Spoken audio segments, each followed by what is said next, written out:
You see who our next guest is, Ophira Eisenberg. Ophira is a guest that we have seen before at Van Allen events, is a comedian, a storyteller, NPR and WNYC host and writer. And we're very happy to have you tonight to tell us a little bit about your first steps into New York and what hanging out for you means, I believe. Welcome. Hi, everybody. I was just very inspired by the presentations. And then I was thinking about how when I moved here, I'm a Canadian originally. We walk amongst you undetected. And I moved to New York 16 years ago. And I really wanted to move here. I was living in Toronto, and I thought I had it bad in Toronto. You have such a skewed idea of space when you live in a different city that has copious amounts of space. In Toronto, I lived in an apartment where I was pretty pissed off that one of the living rooms was clearly being used as a bedroom for a roommate. We lived above a bookstore and used to joke around that we didn't have bugs, but maybe we had bookworms.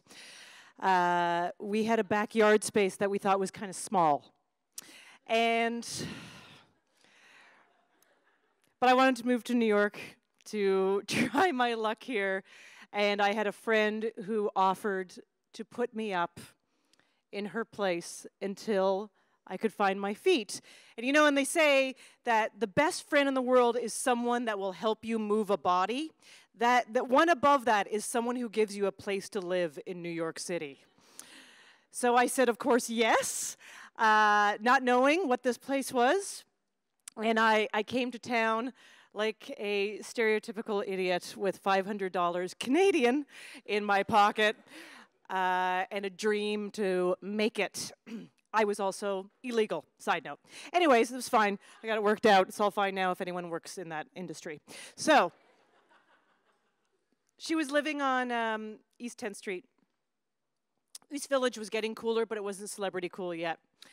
It was in transition, actually, which is so weird to even think of, because when I walk those streets now, I barely recognize them.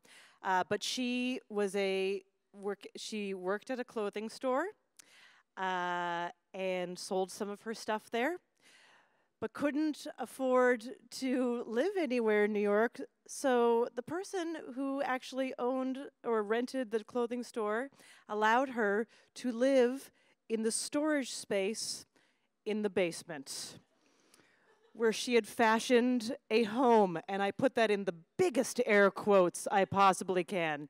And this was the place that I was invited to share with her and 2 cats and everything else that lives subterranean. It was, you know, it was a storage space. It was brick, but the kind of brick that is falling apart, because who needs to keep that up, with holes in it. There was a boiler on one side. There was no windows, no light. There was a hot plate and 2 rooms. One was the main room where there was a hot plate and a television, because she had paid a Time Warner cable guy, gave him a $40 tip if he just shut up and ran the cable down there, which he did. So there's a couch and a hot plate and a television, and then a small little room where she had a bed that was like a tomb. Really, it was, sometimes I'd wake up in the middle of the night and I was like, I'm alive at my own funeral. And she put netting over it so it kind of looked like a princess bed, but that was just to really just catch the critters that were falling from the ceiling, so they would just scutter off and not fall on your face. I, of course, looked at this and was mortified, but it was also free, and it was all I had. And I lived there with her from March until September. It was interesting. You got used to it. But I will tell you this. So that was extreme. And because of that, what happened is there was nowhere. I didn't have a job yet.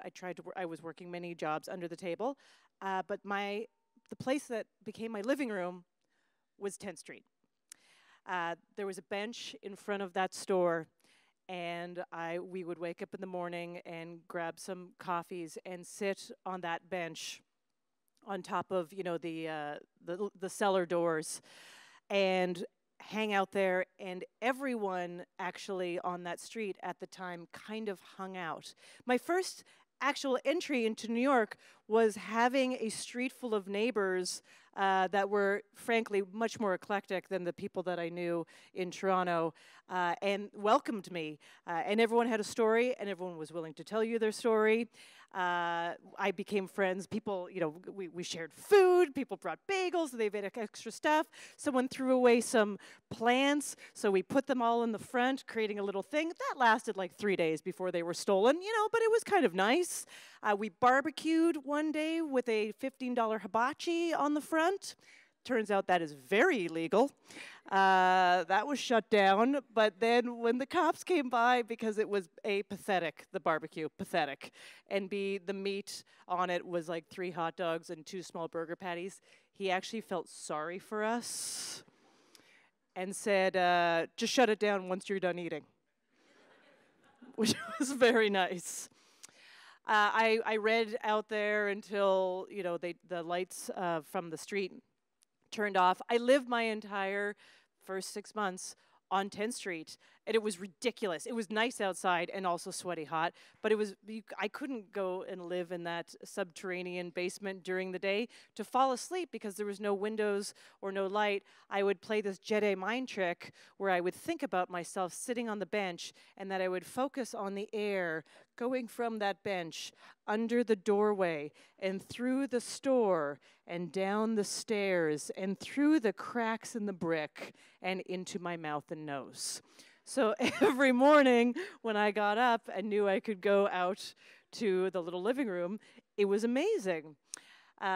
In September of that year, my friend's boyfriend moved in with us, because why not add another person? You know, we were sharing the bed, me and her, under a blanket that was really just cat hair, I believe. So I was relegated to the couch in the other room while they, you know, and they had just, obviously, he had moved from afar, and so they wanted the bedroom. Thank God we had that beaded curtain separating us. And I would spend more and more time out on 10th Street. I really got to know every store owner. A couple of neighbors would hang out with me very late. They're actually still my friends, and they're not on Facebook. They're kind of real people. Like that someone got angry. Ooh. But I was sitting on the couch one morning and thinking about what this was. It was free still, and I'd finally actually gotten my immigration stuff together.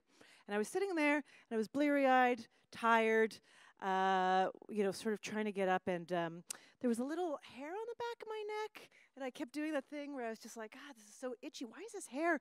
And then I realized, no, it wasn't a hair. It was a water bug that was crawling on the back of my neck. And I don't know if you've ever handled one. They're very light. I grabbed it and went, and threw it across the room. And it just ricocheted off the brick and then kind of went on its way like, hey, thanks, I was meaning to go there. So, and that was a bit of a wake-up call of that it was time to maybe improve things. It was time to maybe move above ground to a place where I wasn't sharing a illegal storage space in the basement of a store on East 10th Street as a new New Yorker Canadian with a couple and 2 cats. And a lot of water bugs, as it turns out, a shitload of water bugs. So I put things together. I found a new sublet that was even a weirder space on that was over in Queens. That basically the whole place was stairs. I didn't know you could sleep on a stair. You can sleep on a stair. Anyways, but I always think back to that place, and I do have friends from that hangout. And I think of that apartment after I've been through so many apartments in this town in so many boroughs, and how small and dark and terrible and infested it was. And I think that place was a good deal. Thank you very much.